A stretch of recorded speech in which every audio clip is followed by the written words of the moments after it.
Buenas tardes a todos, bienvenidos a este espacio online de la 30 celebración de las jornadas jurídicas, titulado Sostenibilidad alimentaria hacia un nuevo modelo alimentario.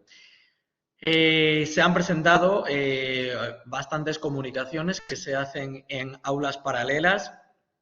En este caso, cada una de las presentaciones tendrá una duración de unos 10 minutos. Se ruega, por favor, a todos los comunicantes que no excedan de ese tiempo, dado que está pensado para un tiempo muy concreto, y puedan respetar el tiempo de los que finalicen pues, si no se va robando tiempo. Sin más, le cedo la palabra a las primeras que aparecen como comunicantes, que son Usue Alcuaz Zabalza y Teresa Hernández Jover. Así que cuando quiera, por favor, adelante. Hola, buenas tardes a todos. Mi nombre es Usue Alcuaz y antes de nada decir que es un honor estar aquí hoy, aunque sea vía online, para poder hablar sobre la sostenibilidad alimentaria, que es un tema que me resulta fascinante hablar sobre ello. Antes de nada, quisiera agradecer a todos vosotros por darme esta oportunidad de escucharme y dejar aportar mi granito de arena sobre este tema. Asimismo, quisiera decir que todos los datos e información que voy a aportar a continuación están sacados del trabajo final de grado que realicé hace unos años en esta misma universidad para poder conseguir el título de grado en nutrición humana y dietética. Y bueno, el tema que voy a hablar ahora es el título que he utilizado, es el mismo que utilicé en el trabajo final de grado, que es sostenibilidad alimentaria hacia un nuevo modelo alimentario. Entonces, voy a comenzar con una pequeña introducción, luego hablaré sobre los objetivos, la metodología que utilice y por último los resultados, discusión y las conclusiones. Antes de nada, pues el sistema alimentario creo que ha dado un giro de 180 grados en muy poco tiempo, sufriendo grandes cambios en los últimos años con la finalidad de satisfacer las demandas y las necesidades alimentarias de la creciente población, que por un lado, no sé si alguien está moviendo la presentación, es que si alguien la mueve se ve, o sea, se cambia todo, entonces agradecería que la pudiera mover yo solo, por favor. Bueno, lo que iba diciendo, que ha cambiado en muy poco tiempo y para poder satisfacer las necesidades alimentarias de una creciente población que ha aportado beneficios, pero también inconvenientes que se han ido agravando con el paso del tiempo. El sistema alimentario es un sistema muy complejo y de naturaleza multidimensional que, como podéis observar en esta imagen, pues engloba diferentes elementos, actividades y agentes que se interrelacionan entre ellos. Además, está influenciado por factores socioculturales, geográficos, económicos, ambientales, políticos, etcétera, que actúan en el propio sistema y el sistema también actúa en ellos.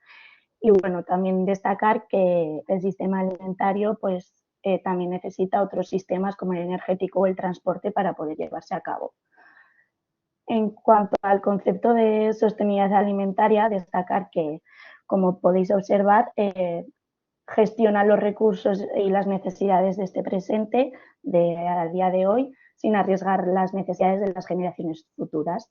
También decir que siempre busca un equilibrio entre el crecimiento económico, la protección ambiental y el desarrollo social. De esta manera, pues está económicamente y socialmente aceptado, hay un mejor manejo y conservación de los recursos naturales, influye también el cambio tecnológico e institucional y todo ello, como no, para satisfacer estas necesidades humanas tanto del presente como de las generaciones futuras.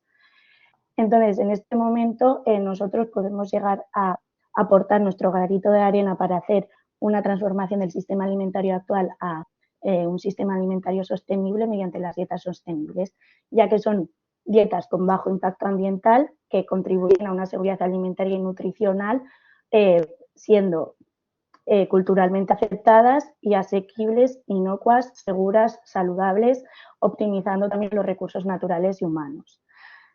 Entonces, los objetivos que quiero abordar en este tema es uno principal, que es proponer un sistema alimentario basado en la sostenibilidad alimentaria que es el tema de este congreso, y luego los más específicos es profundizar en este mismo concepto, así como hacer esa transformación a un sistema alimentario sostenible basándonos y teniendo siempre en cuenta los objetivos de desarrollo sostenible de la OMS.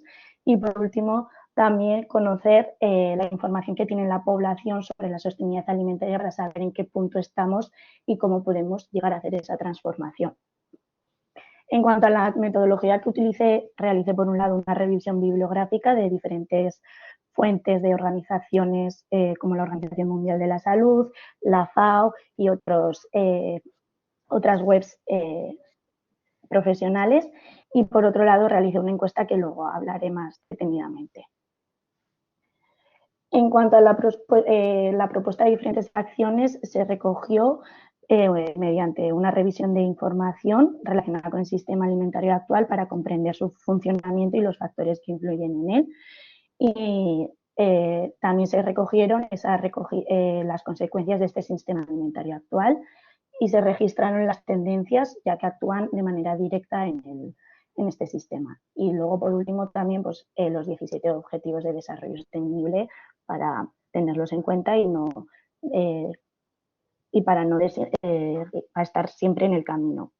Y bueno, la intervención se hizo teniendo siempre en cuenta los motores de cambio, ya que actúa en el propio sistema alimentario, y al fin y al cabo es toda una red de vínculos que han dado un cambio en alguno de los cambios en unos motores de cambio se va a haber influido en el sistema alimentario global, de manera global. A raíz de la revisión bibliográfica que hice, tuve en cuenta, y lo que pude observar el primer resultado fue que es necesario elaborar políticas, legislaciones, como no también directrices y programas, que aquí es donde el derecho hace un papel fundamental, ya que también quiere cambiar, hay que cambiar, o veo que es necesario cambiar la visión de los gobernantes acerca de este sistema alimentario, ya que no solo se puede ver como una actividad económica.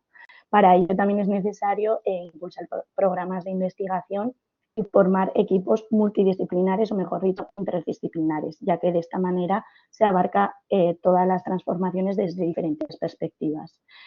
No es posible cambiar el sistema alimentario actual sin una cooperación tanto del sector privado como del público, y, como no, para ello es necesaria una educación en todos los ámbitos, tanto sanitaria como desde una perspectiva de ciencias ambientales, y bueno, siempre, como no, teniendo en cuenta los objetivos y cumpliendo los objetivos de desarrollo sostenible.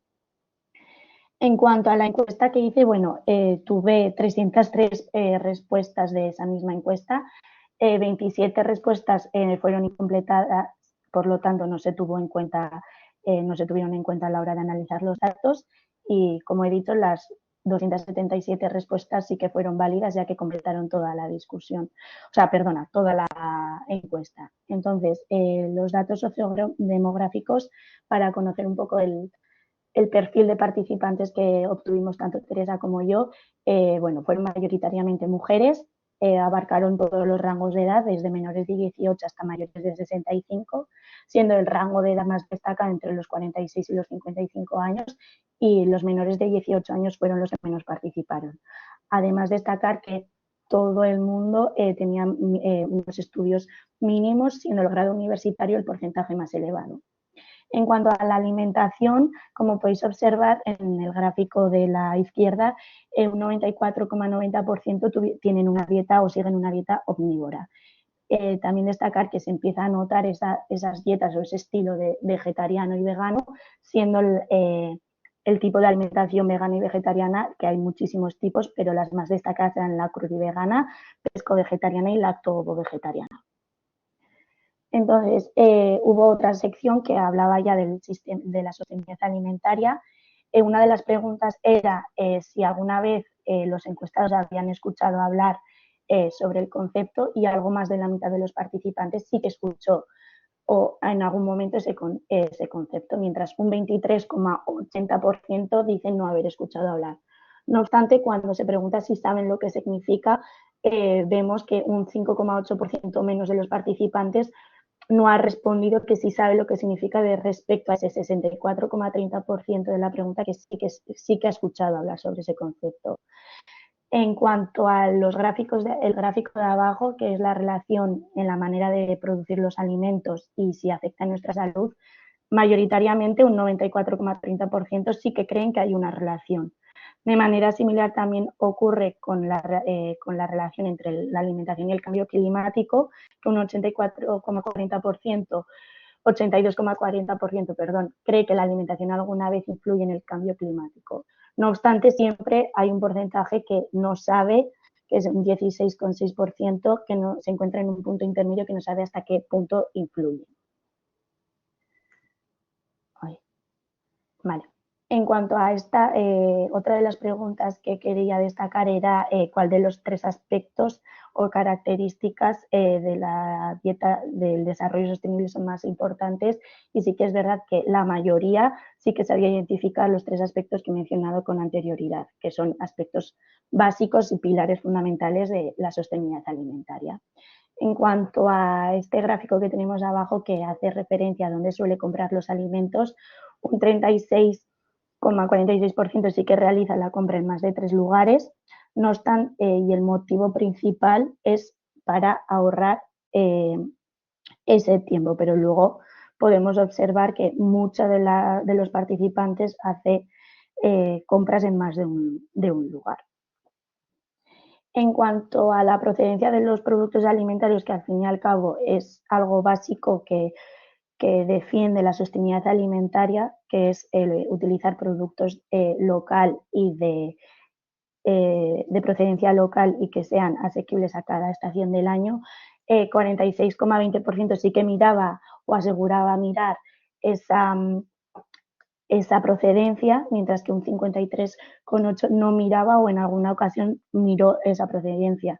No obstante, también tener en cuenta que un 56,30% ha reflejado que no cree que realiza un consumo responsable de alimentos. Y en cuanto a la importancia de los productos de proximidad, un 76,90% sí que daba esa importancia, pero a la hora de mirarlo, como he mencionado anteriormente, alrededor de un 30% menos es solo los que se aseguran y miran esa procedencia de los productos. Y bueno, sí, concluyendo, creo que a día de hoy la perspectiva que tenemos muchos es que el sistema alimentario es una actividad económica que está diseñada con una finalidad de producir un cultivo o un alimento, obtener el más alto beneficio económico en el menor tiempo posible, y creo que ahí es donde hay que cambiar y donde, por ejemplo, el derecho tiene un gran desafío y donde tiene bastante fuerza para poder cambiar esa perspectiva. Y bueno, al fin y al cabo también destacar que el sistema alimentario es muy complejo y que está influido al final por los motores de cambio cultural, social, económico, político, etcétera. Y bueno, como también he mencionado, en las últimas décadas el sistema alimentario sí que ha aportado grandes ventajas, como por ejemplo, gracias a la globalización tenemos un amplio abanico de alimentos. No obstante, eso también ha creado graves consecuencias ambientales, de salud y económicas. Para eso es necesario hacer una transición al sistema alimentario sostenible mediante dietas sostenibles para poder paliar esa malnutrición, por ejemplo, que tenemos hoy en día con el tema de la obesidad o que hay mucha obesidad, el porcentaje de obesidad ha aumentado, pero también el porcentaje de desnutrición también sigue aumentando. Y también así disminuir los efectos del cambio climático y el desperdicio alimentario. Para eso creo que es necesario cambiar la visión de los gobernantes, y donde el derecho tiene un papel fundamental, que es diseñar esas políticas, esas reglamentaciones y esas leyes. Y como no, también siempre a la hora de diseñar esas leyes creo que es necesario crear esos equipos interdisciplinares de investigación para innovar y para hacer esa transición. Y también, por último, destacar que la educación es necesaria. Hay que educar desde que somos pequeños en diferentes ámbitos para ser conscientes del sistema alimentario que tenemos y de cómo tenemos que cambiar a un sistema alimentario más sostenible. Al fin y al cabo, parece ser que el sistema alimentario sí que está o el concepto de sostenibilidad alimentaria sí que está más presente en la población, pero hay un camino bastante largo por recorrer y que hay que contemplar. Y aquí es donde el sistema es esencial, esos equipos y esa investigación para que aborden todos los aspectos del sistema alimentario, promoviendo siempre una biodiversidad y la resiliencia de los ecosistemas, así como el consumo de productos locales y de temporada. Y bueno, eso es todo y muchas gracias, en especial a Teresa Hernández, ya que me animó a hacer esta defensa de la comunicación, y a todos vosotros por haberme escuchado.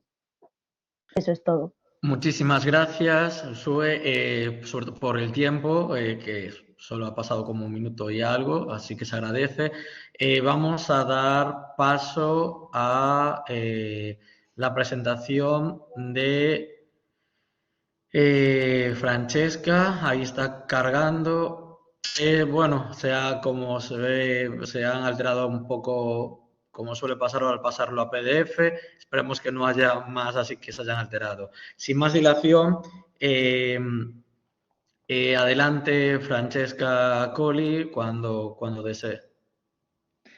Molte grazie mille, farò la presentazione in italiano, le slide saranno in inglese, però appunto spero si possa capire bene.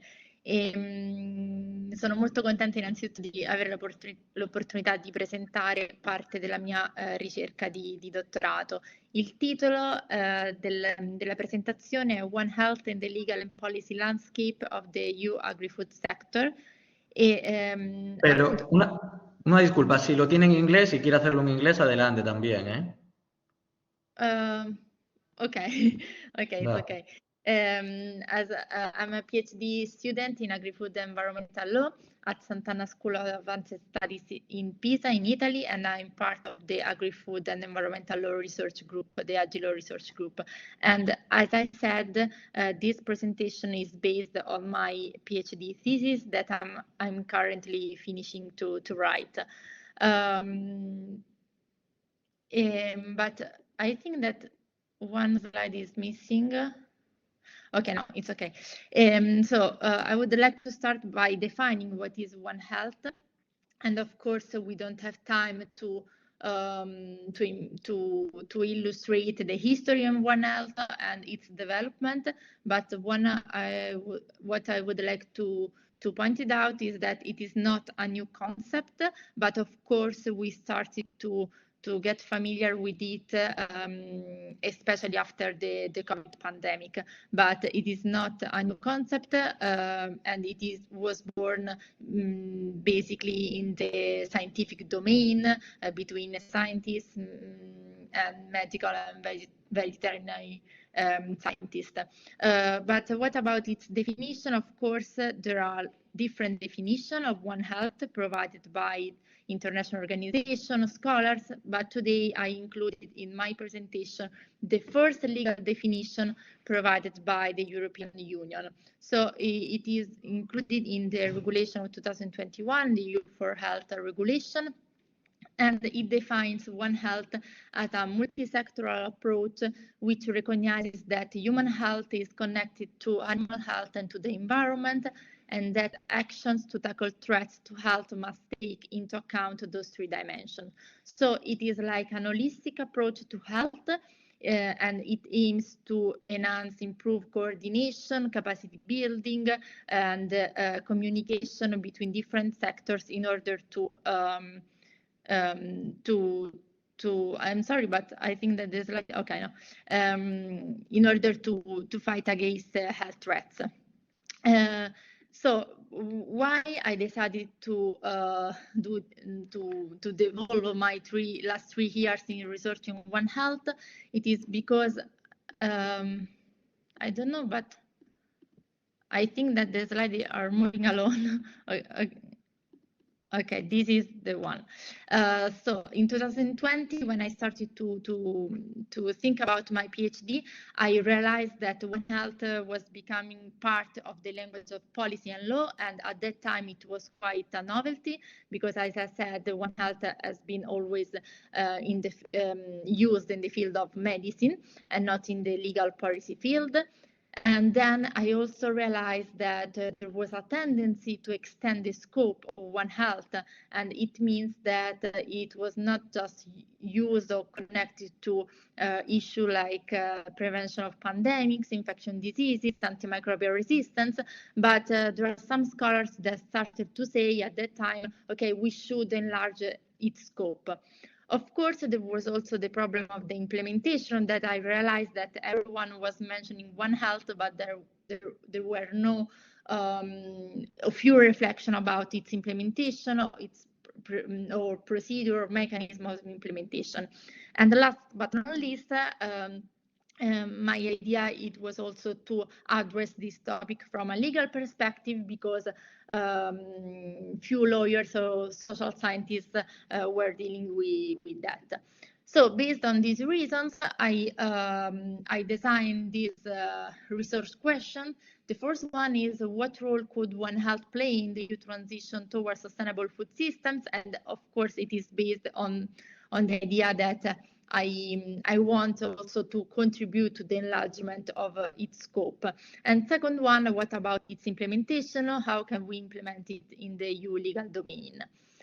I will start by presenting the state of the art, in the sense that at the European Union level, we can observe different tendencies, and here I presented just 3 tendencies. The first one is about the increase of the use of the term One Health in EU documents, and when I say documents, I intend both policy documents, legal documents, or preparatory documents, and we can see that, for example, in 2017, just 10 documents were referring to One Health, in 2022, 79.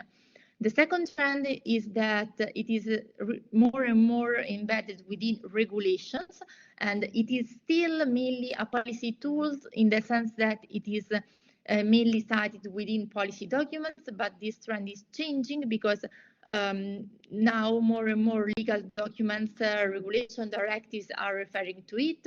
As we can see here in 2022 and 2021, we have 8 regulations mentioning One Health.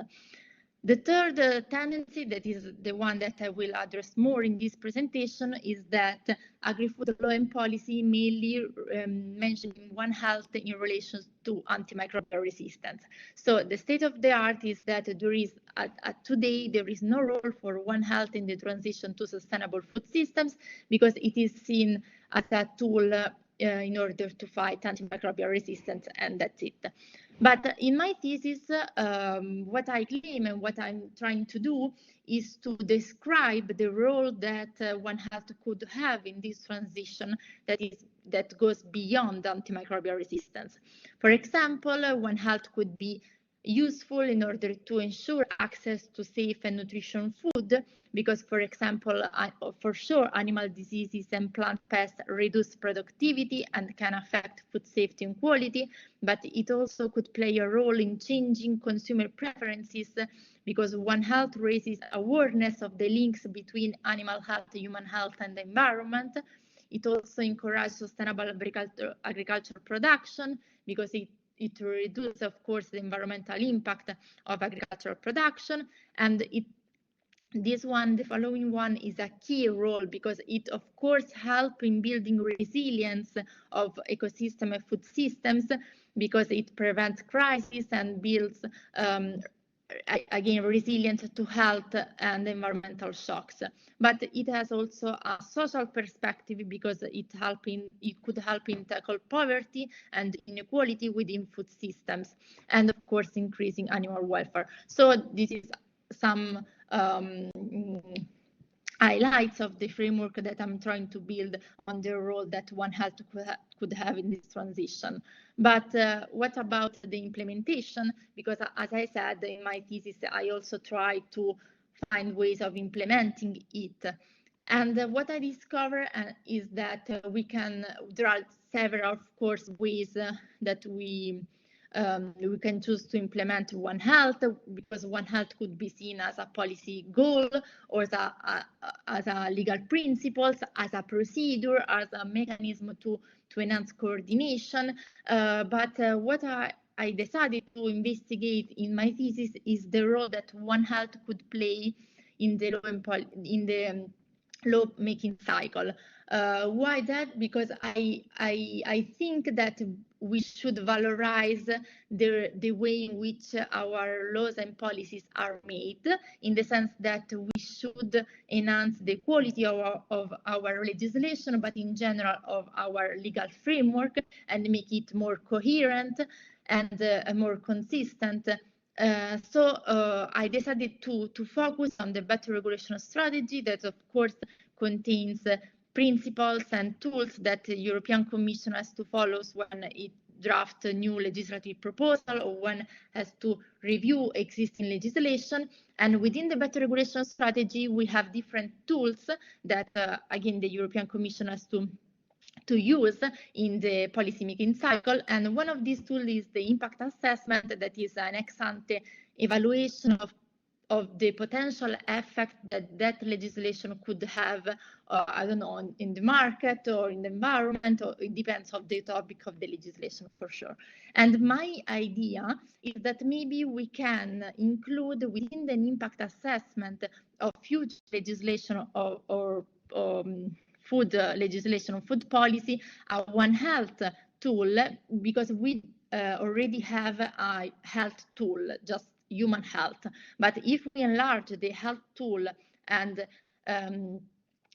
create a One Health tool, it means that every time that the legislator has to develop a new project, a new legislation, the impact of that legislation on the human health, animal health, environmental health should be assessed, and it will help in order to have maybe more coherence, but also a stronger interface between the science and the policy sector. And of course, it will also be a key tool in order to include a health perspective in the food sustainability transition. Of course, this is one of the idea that I'm trying to investigate in my thesis. So thank you very much for your time. I think that I hope that I was in time. Thank you. Muchísimas gracias, Francesca. Perdón. Bueno, me voy a dirigir a usted en inglés, en español, dado que lo maneje, y mi inglés es bastante malo. Muy buen nivel también de inglés, y sin más, vamos a dar paso a la siguiente presentación, que corresponde a la de Elisa Pérez Cobos Hernández. Así que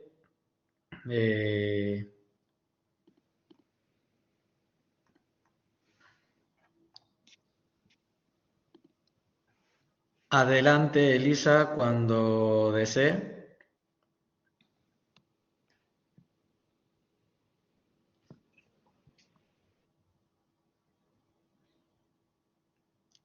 Elisa. Disculpa. Bien, estaba diciendo que agradecía que se haya tenido en cuenta la comunicación que he presentado y que me iba a ceñir escrupulosamente al tiempo que se me había concedido al efecto. Bien, la comunicación que presento habla sobre el posicionamiento de la Unión Europea en el impacto de los fitosanitarios sobre las especies polinizadoras. Eso obliga realmente a hacer una contextualización sobre la importancia que estas especies de insectos tienen en nuestro desarrollo habitual. Y para ello se suelen utilizar jurídicamente tres pilares fundamentales. Uno es el valor que los polinizadores tienen como servicio ecosistémico, en la medida en la que no solamente mantienen los ecosistemas silvestres, sino que además inciden en la producción de alimentos. Una variable interesante es el punto de vista económico, teniendo en cuenta que las especies polinizadoras a nivel anual en España ya nos dejan un reporte de 2.400 millones de euros, y sobre todo por lo insustituible de su función, puesto que por mucho que avance la ciencia, realmente no se pueden sustituir. Eso debe de relacionarse, esa importancia, con la actual situación altamente preocupante de la tendencia al declive de los polinizadores. La causa de este descenso es multifactorial, pero bueno, pues dentro de que podemos hablar de la agricultura intensiva, de especies invasoras, de contaminación, de cambio climático, sin duda alguna el nexo causal directo lo tienen en el uso de los plaguicidas. Los polinizadores han pasado de ser una herramienta clave a un objetivo prioritario en la restauración ecológica, Y eso se pone de relieve en una preocupación cierta y real que se produce a 3 niveles, a nivel de actividad política, a nivel internacional, europeo, nacional y autonómico, sobre todo en el viraje que se hace de recomendaciones jurídicas a objetivos jurídicamente vinculantes y a los posicionamientos del Tribunal de Justicia de la Unión Europea. A nivel político, no voy a hacer mención a todas las estrategias que se han adoptado en los últimos 3 años en relación a los polinizadores, pero señalar que de entre todas estas hay una que ocupa un protagonismo especial que afecta directamente a los fitosanitarios, que es la estrategia de la granja a la mesa. En esa estrategia se introduce un objetivo jurídicamente vinculante, que es reducir el 50% el uso de los plaguicidas químicos y el riesgo que estos conllevan, así como el uso de los plaguicidas más peligrosos. Haciendo una referencia especial al tema de los plaguicidas, que es el objeto de la comunicación, lo primero que tenemos que determinar es el marco jurídico. El marco jurídico a nivel europeo y especialmente a nivel nacional es especialmente significativo porque se basa en un principio elemental que es la ausencia de efectos inaceptables sobre el medio ambiente.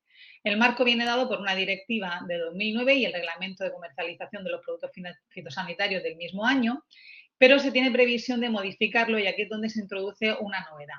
La propuesta que se hace es sobre un reglamento de uso sostenible de productos fitosanitarios que se presentó por la Comisión en 2022. Se observa, ya no se está hablando de directivas, se habla de reglamentos y esto se hace para reforzar su aplicación y evitar desigualdades en la implementación de la norma.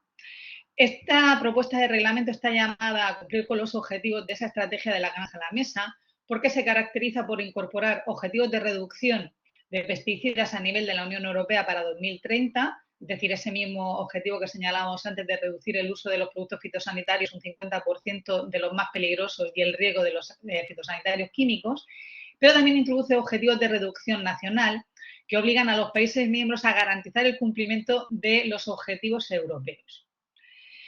Esta propuesta también habla de gestión integrada de plagas, fomentando la utilización del GIF para fomentar el uso de medios de lucha alternativos a los fitosanitarios tradicionales.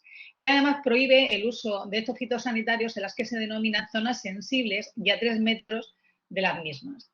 Cuando se habla de zonas sensibles, se habla de zonas en las que realmente pues, existe el público en general, grupos vulnerables, comunidades en las que se viven y trabajan personas o zonas ecológicamente sensibles como son los espacios Red Natura. A esta utilización existe una excepción que, bueno, pues son autorizaciones excepcionales de 60 días solamente para supuestos de especial gravedad.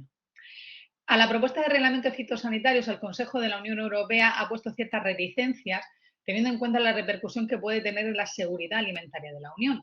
Se considera que es necesario llevar a cabo un análisis adicional que tenga en cuenta la producción agrícola, la posible dependencia alimentaria de la Unión o la disminución de rendimiento de los productos existentes. Esta propuesta, a 25 de octubre del 2023, estaba en fase de enmiendas en el Parlamento. Una cuestión de especial importancia es lo que vamos a denominar el abuso de autorizaciones de emergencia y que el Tribunal de Justicia de la Unión Europea ha hecho o ha llevado a cabo un pronunciamiento con una significación práctica importante. El reglamento de comercialización de fitosanitarios tiene una regla general que se articula en el precepto número 28 y en el que se dice que de forma general un producto fitosanitario solo puede ser comercializado y utilizado si es autorizado conforme al reglamento. Como a toda regla general hay una excepción, el artículo 53 de la norma prevé la posibilidad de las denominadas autorizaciones excepcionales que se prevén para situaciones de peligro, de riesgo que no se han podido controlar, tienen que tener una base científica y tienen un espacio temporal de uso máximo de 120 días. Ahora bien, como regla excepcional a la regla general nos encontramos que los países miembros han llevado a cabo un abuso notable de esta figura excepcional, de tal manera que el Tribunal de Cuentas en un informe del 2020 puso de relieve que desde 2013 a 2019 ya se habían autorizado 206 autorizaciones de emergencia. Eso hace que nos cuestionemos cuál es el ámbito de aplicación real del artículo 53 y exactamente cuál es su alcance. El Tribunal de Justicia de la Unión Europea en 2023 ha resuelto esta problemática dando una respuesta a la pregunta de, bueno, exactamente cuál es el ámbito de aplicación y el nivel de excepción de la regla general. El planteamiento para dar respuesta a esto se estructura en 2 consideraciones. Una primera que es, bueno, pues si el artículo 53 es una excepción general, este debe de ser interpretado de forma restrictiva y que además debe de ofrecerse una distinción jurídica clara entre lo que significa autorizar una sustancia activa que no reúne los requisitos y otra que ha sido expresamente prohibida, que hay una diferencia entre autorizar lo no permitido y autorizar lo que ha sido rechazado normativamente desde el principio.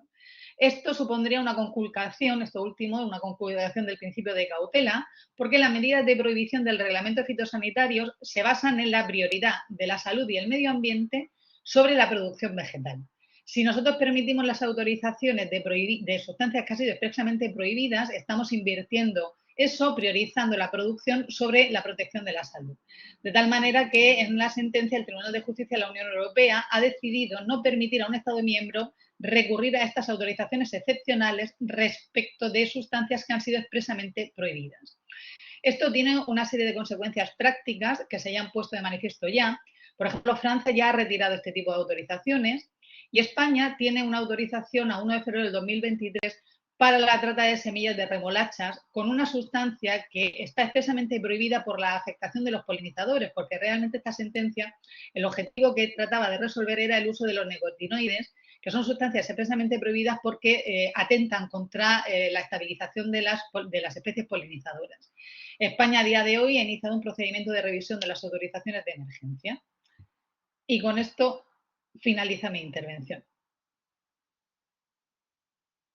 Muchísimas gracias. Pues muchísimas gracias, Elisa, por la presentación y por ceñirse al texto.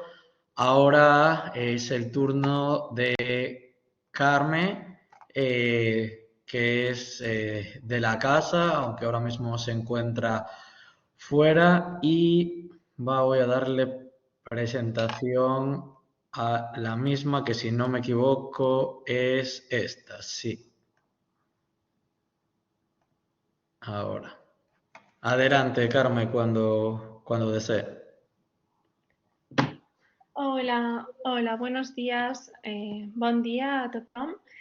El meu nom és Carme Ribas, sí, i avui us presentaré el principi d'equitat intergeneracional com a instrument jurídic per fer front, m'agradaria a mi defensar, no?, com a instrument jurídic possiblement per fer front a l'exposició continuada a les substàncies extremadament preocupants. Bé, entre els continguts de la presentació parlarem de les entre les quals definiré els disruptors endocrins, objecte de la meva tesi doctoral, i faré una breu menció a la dispersió normativa actual en el marc de la Unió Europea. En segon lloc, parlaré breument del cas 458/19, Client Earth versus la Comissió Europea, que va ser objecte d'una publicació, d'un article que he publicat recentment i en la qual parla del principi d'equitat intergeneracional precisament com aquest possible instrument jurídic per fer front a les substàncies extremadament preocupants que ens exposen quasi a diari. En tercer lloc, per tant, parlaré d'aquest principi, del seu concepte, del règim jurídic, la jurisprudència, poqueta, i de la doctrina proposada per la jurista Brown Weiss i, per últim, la conclusió. Bé, les substàncies extremadament preocupants estan regulades al reglament REACH, que és aquell relatiu al registre, avaluació, autorització i restricció de substàncies i barreges químiques. En l'article 55 i subsegüents d'aquest reglament es regulen aquestes substàncies. En l'article 57 en concret hi ha classificació d'aquestes substàncies que, com veieu en pantalla, quan diem extremadament preocupants, són molt preocupants. Parlem de substàncies carcinògenes, mutàgenes, reprotòxiques. PBT significa persistents, bioacumulables i tòxiques. MAP, MAB significa molt persistents i molt bioacumulables. I, per últim, tenim aquest sisè calaix de sastre que estableix altres d'equivalents. Bé, altres d'equivalents entre les quals es troben els disruptors endocrins. Què són els disruptors endocrins? La definició, el concepte oficial, que no està lliure de crítica per part de la comunitat científica, és aquella substància exògena, substància exògena o barreja que altera funcions del sistema endocrí i, en conseqüència, provoca efectes negatius per a la salut en un organisme intacte o la seva progènie o subpoblacions. On estan presents els disruptors endocrins? En resum, breument, a tot arreu. És a dir, estan en la roba, podrien estar en la roba, en pintures, en aparells electrònics, en cosmètics, en productes de neteja habitual i en aquells productes tan quotidians i pels quals estem parlant en aquest congrés de dret agroalimentari en la nostra dieta.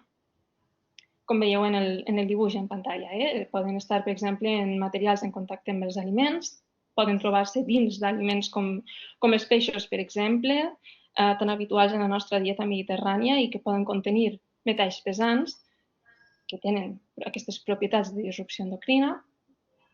En l'aigua, per exemple, i en l'aigua per diferents motius. Bé, a qui afecten? En resum, a tothom.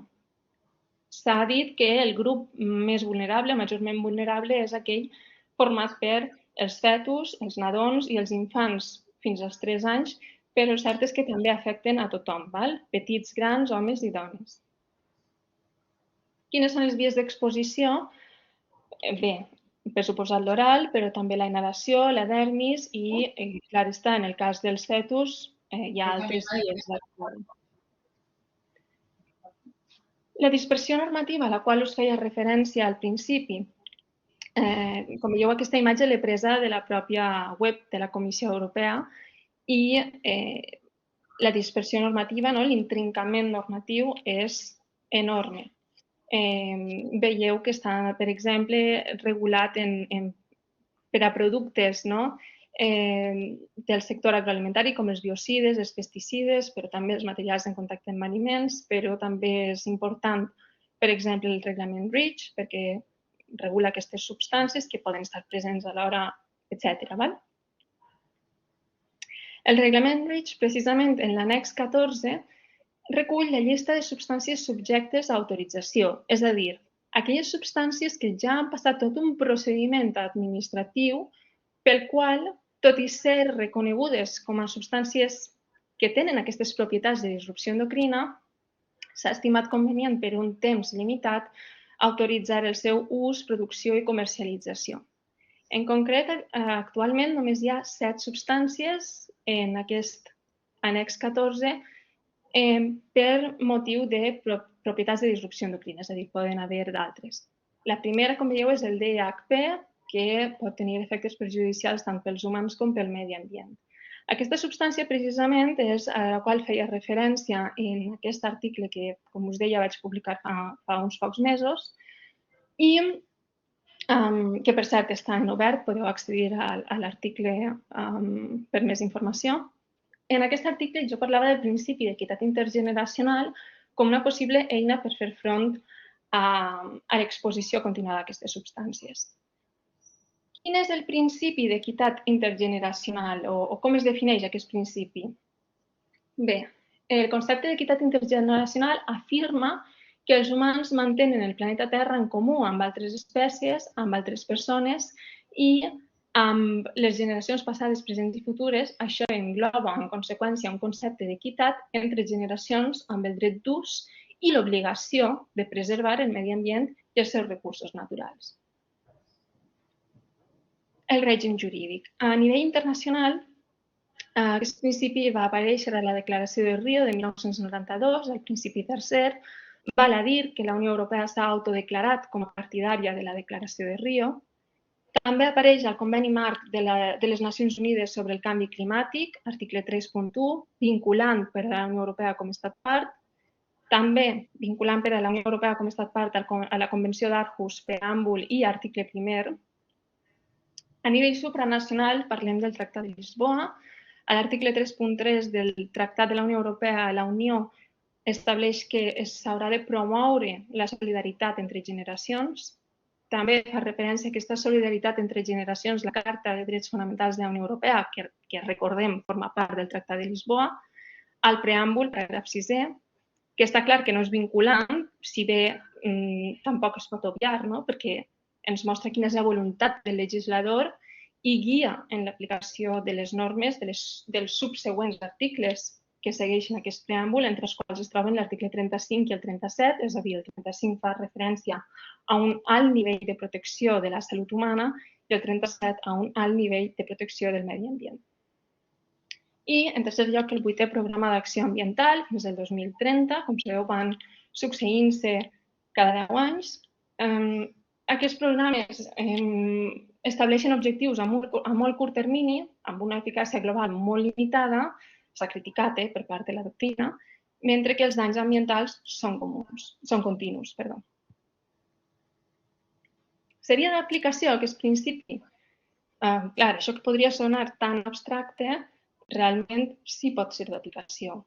Els tribunals europeus poden actuar per reforçar l'ordenament jurídic internacional com implementadors del dret internacional en els seus respectius ordenaments jurídics, d'acord amb l'article 3.5 del propi Tractat de la Unió Europea. I així ho ha establit el propi Tribunal de Justícia de la Unió Europea en el cas C-363/18. Sí que ha arribat també als tribunals nacionals recentment, si bé s'han tractat fins ara casos purament ambientals, és a dir, casos referents a efectes climàtics, i val a dir que amb poc èxit, tant a països globalment, a Filipines, a Colòmbia, als Estats Units, a Kènia, a Països Baixos.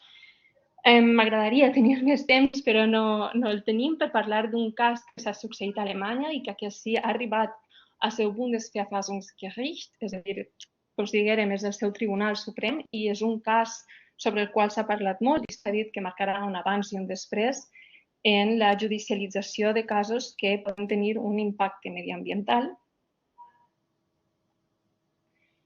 Hi hauria opcions per aplicar-lo? Bé, hi ha una jurista, coneguda jurista, Brown Weiss, que va desenvolupar una doctrina l'any 1989, però que ha sigut obviada per les institucions. Va escriure en 1989 i ha seguit fent-ho posteriorment.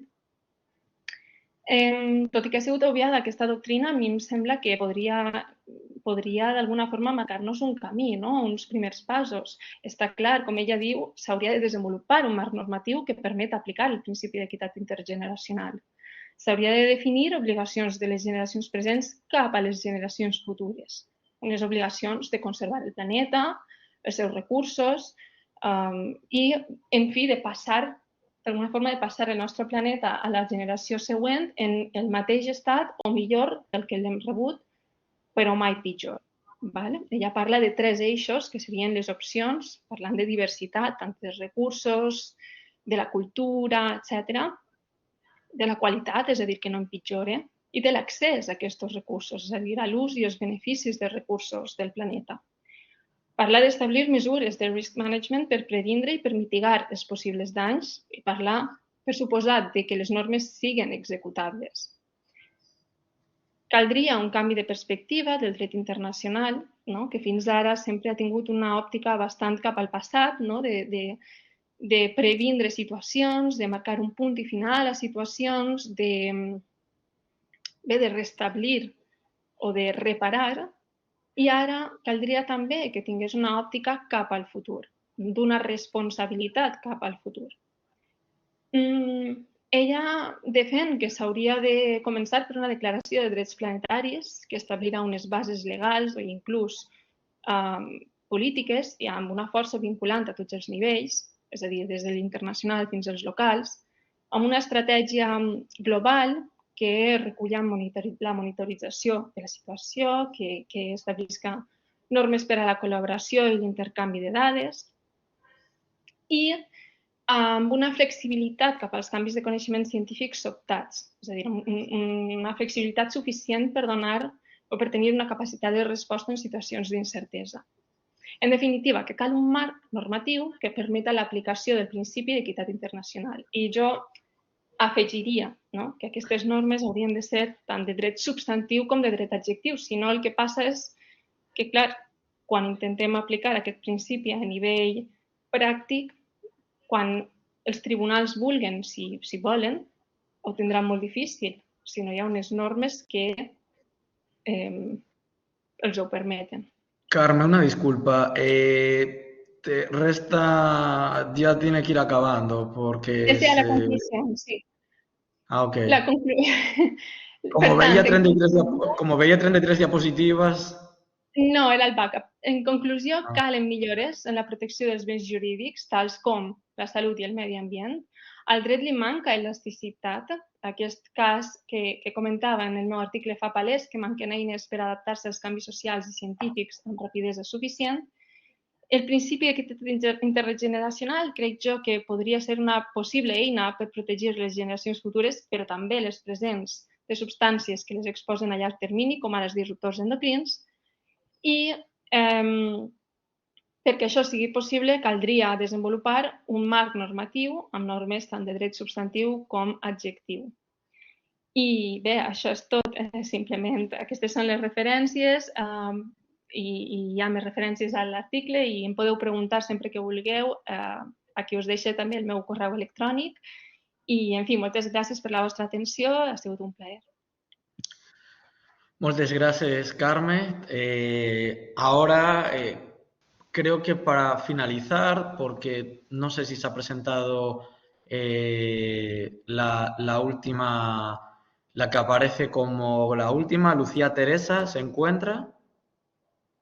Creo que no, entonces en principio va a finalizar José Luis Domínguez Álvarez y Pilar Talavera, que voy a dar paso a su presentación, que si no me equivoco es la siguiente.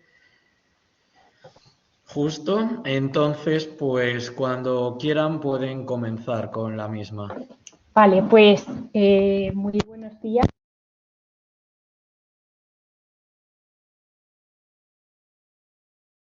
Vale, ¿ahora se me escucha?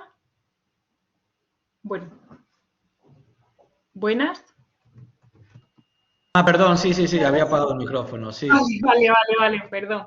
Una disculpa. Pues muchísimas gracias a la organización por haber aceptado mi comunicación que comparto con mi compañero José Luis Domínguez Álvarez. El título de la misma es El comercio agroalimentario de proximidad como elemento dinamizador de las comunidades rurales castellano-leonesas. El índice que voy a utilizar será este. En primer lugar, hablaré del reto demográfico como un reto normativo y el papel tan importante que tienen las normas para transformar la ruralidad de nuestro país, la importancia del comercio de proximidad en estas áreas rurales como un elemento dinamizador de las mismas. En tercer lugar, hablaré del paquete higiénico, de la normativa que aplica al comercio de proximidad y esas flexibilizaciones, adaptaciones y excepciones que se le aplican. Y después me centraré en la realidad castellano-leonesa, aportando una serie de reformas legislativas que serían pertinentes de realizar. El reto demográfico como reto normativo. ¿Por qué decimos esto? Porque el proceso de vaciamiento demográfico, no sé si ustedes lo conocen, pero actualmente tenemos una España vaciada y un proceso demográfico muy complicado. No es un fenómeno neutro o inherente o fruto de que simplemente la gente quiere vivir en un sitio u otro, sino que la inacción institucional y el corpus normativo han tenido un papel muy importante, no favorecedor, sino obstaculizador de las áreas rurales. ¿Y esto por qué lo decimos? Porque creemos que la legislación que se aplica al medio rural es una legislación urbanita y capitalina, y lo que sucede cuando aplicamos normas que no están adaptadas a las circunstancias y a la realidad hace que dificultemos tanto oportunidades económicas como la gestión municipal, etcétera, etcétera.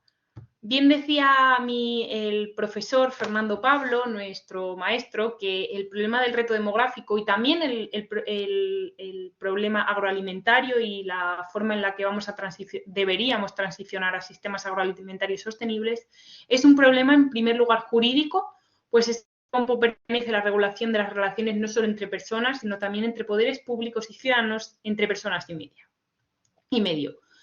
Esto significa que los juristas, los investigadores, tenemos un papel muy importante a la hora de dilucidar cuáles son los obstáculos normativos que están teniendo, en este caso, el comercio de proximidad, pero también otro tipo de elementos para los sistemas agroalimentarios sostenibles o también para el reto demográfico. En concreto, los canales cortos de comercialización son una oportunidad tanto para mejorar el medio ambiente, porque ya se ha hablado en estas jornadas que la gran distribución hace que la contaminación y los gases de efecto invernadero asociados al sector agroalimentario sean superiores, pero también la dificultad que tienen los agricultores para agenciar el valor de los productos agroalimentarios por esta hegemonía de la gran distribución. Pero también el comercio de proximidad y los canales cortos tienen mucho que aportar a las áreas rurales, no solamente porque el valor se queda en el territorio, sino también porque funciona como un efecto multiplicador para otras industrias como la transformación, la distribución o la venta al por menor, y también para otros sectores de actividad como el turismo rural. Y esto lo mencionaba ya en 2013 la Comisión Europea en su informe sobre la conveniencia de establecer un sistema de etiquetado para la agricultura local y las ventas directas. En efecto, la Unión Europea se ha dado cuenta que, además de avanzar en unos productos ecológicos de temporada, necesitamos que también haya un fomento de los canales cortos de comercialización. ¿Y cómo hace esto? Pues desde el derecho, aplicando flexibilizaciones higiénico-sanitarias en el concepto de food safety, para que estas forma de comercialización sea más fácil de desarrollar a través de las flexibilizaciones normativas. Y para ello aprueba el paquete higiénico, que son todos los reglamentos que adjunto en la presentación, para lo que España después aprobó un Real Decreto 1086-2020 en el que incluía todas estas flexibilizaciones, adaptaciones, excepciones al comercio de proximidad para así poder fomentarlo. ¿Qué ha ocurrido? ¿Y cuál es la dificultad a la que nos enfrentamos? Que esta materia es una materia descentralizada, autonómica, y vemos cómo existe una gran divergencia entre las diferentes comunidades autónomas.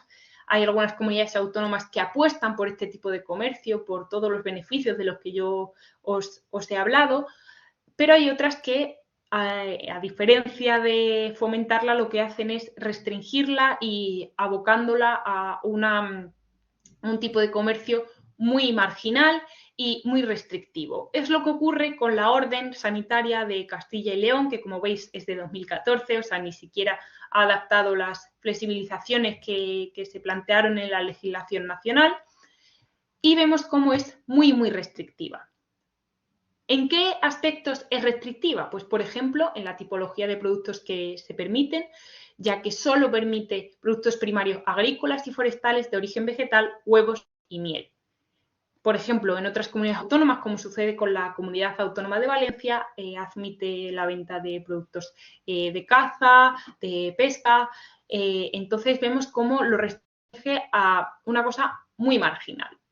En segundo lugar, también restringe la cantidad de producto que puede venderse. Ahí adjunto lo que dice estrictamente la ley, se consideran como pequeñas cantidades 20 kilos semanales de cada producto, en el caso de los productos primarios, 5 kilos de los productos que vengan de la apicultura. Y para que lo veáis más visual, por ejemplo, si nos centramos en la miel, en la Comunidad Autónoma de Aragón podríamos vender anualmente 3.000 kilos de miel, sin embargo, en Castilla y León solo 260.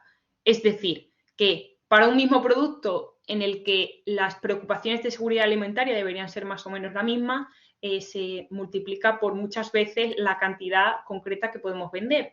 O también, por ejemplo, en kilos de patatas, en el que en Aragón podemos vender 30.000 kilos de patatas al año y en Castilla y León solo 1.040, por lo cual vemos cómo también la cantidad de productos es muy restrictiva.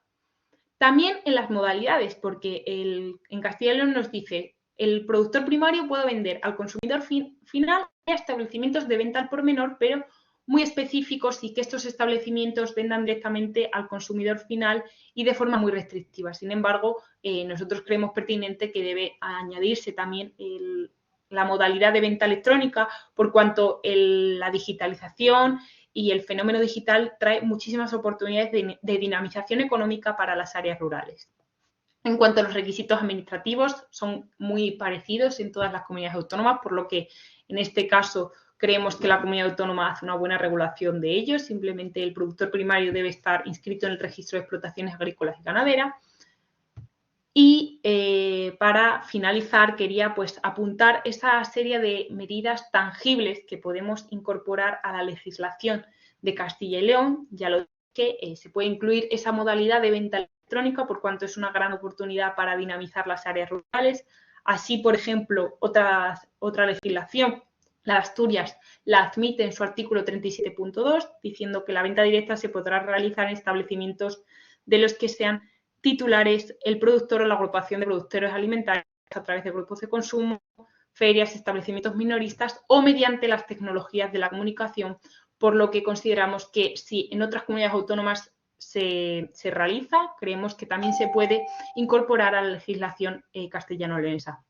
También incluir medidas de fomento como el etiquetado o campañas de sensibilización. Así ocurre en la legislación catalana, en la que incluye un etiquetado para las ventas de proximidad y para las ventas locales, y esto hace que la gente, ya lo decía mi compañera Usue en su comunicación, la gente está muy concienciada de que quiere consumir productos locales, de que cree que necesita hacer un cambio en su alimentación y consumir productos sostenibles, pero necesitamos también ayudar al consumidor a que sepa identificar estos productos y a que sea fácil adquirirlos.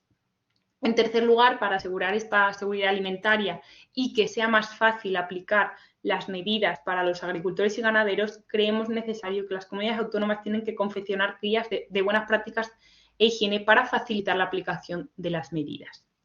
Y por último, ya lo he mencionado, hay que adaptar el cómputo de las pequeñas cantidades, al menos para equipararlo a otras comunidades autónomas que ya han demostrado que sí que es seguro comercializar con este tipo de forma de distribución. Por lo que muchísimas gracias. Pues muchísimas gracias, Pilar, por la presentación. Ahora se incorporó también José Luis.